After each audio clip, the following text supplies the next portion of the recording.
दही गोप मामले में शूटर ने कर दिया बड़ा खुलासा। क्या रीतलाल यादव जाएंगे जेल? क्या वाकई सब कुछ ढोंग था?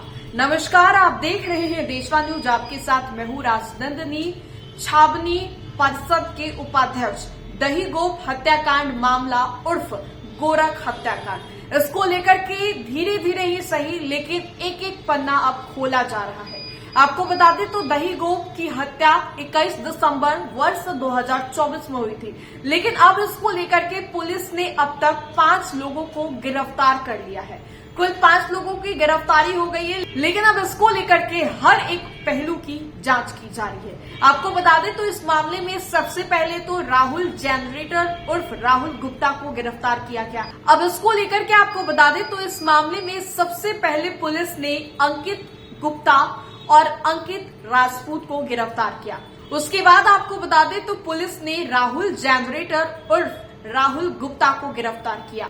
आपको बता दें तो राहुल ने शुरुआती में जब सिटी एसपी से बात की थी तो उस समय तो उसने ये कहा था कि पिता की मौत का बदला लेना था और इसीलिए उसने दही गोप की हत्या की। लेकिन उसके बाद राहुल का एक चौंका देने वाला बयान सामने आता है। हम आपको पूरा वो बयान भी बताते हैं कि राहुल ने सिटी एसपी से बातचीत करते हुए क्या बयान दिया। दरअसल आपको बता दें तो राहुल बहुत कम उम्र का था जब उसके पिता की हत्या कर दी गई थी।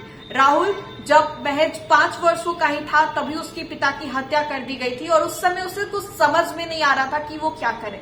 धीरे धीरे जब वो बड़ा होता गया तब वो मक्खन गोप के गैंग को ज्वाइन कर लिया और उसमें ही वो पला बढ़ा और उसी गैंग में ज्वाइन होते होते उसने कई वारदातों को अंजाम दिया, आपराधिक वारदात किए और इसके लिए वो कई दफा जेल भी जा चुका था। जब वो थोड़ा बड़ा हुआ तब दही गोप को मारने की उसने साजिश रची, लेकिन हर बार उसका प्लान फेल हो जाता था क्योंकि कोई भी उसका साथ नहीं देता था और वजह एकमात्र यही थी कि दही गोप बहुत पॉपुलर आदमी था वहां का और इसी को लेकर के कोई भी उसकी मदद नहीं करता था। लेकिन एक दिन अचानक से उससे एक कॉल आता है और वो कॉल किसी और का नहीं, रीतलाल यादव के भाई पिंकू यादव का होता है। पिंकू यादव उसको कॉल करते हैं और ये कहते हैं कि तुम दही गोप की हत्या कर दो। इसके बाद विधायक जी तुमसे बहुत खुश हो जाएंगे और विधायक जी तुम्हारे लिए सारे रास्ते साफ भी कर देंगे। पिंकू यादव का यूं बोलना, फोन कट कर देना और राहुल को कुछ समझ में नहीं आया। राहुल ने कई दफा कोशिश भी की कांटेक्ट करने की, लेकिन हर दफा कोई ना कोई बहाना कर दिया जाता था रीतलाल यादव की ओर से। लेकिन कुछ महीनों के बाद अलग अलग लोगों के माध्यम से राहुल से कांटेक्ट करते थे रीतलाल यादव। ये सारा बयान राहुल का है और राहुल ने ये भी बताया कि रीतलाल यादव के लोग राहुल से मुलाकात करने आते थे, संकेत देने आते थे कि कब कौन सा कदम उठाना है और पूरे तरीके से बैक फुट से जो रीतलाल यादव थे वो राहुल को सपोर्ट भी कर रहे थे।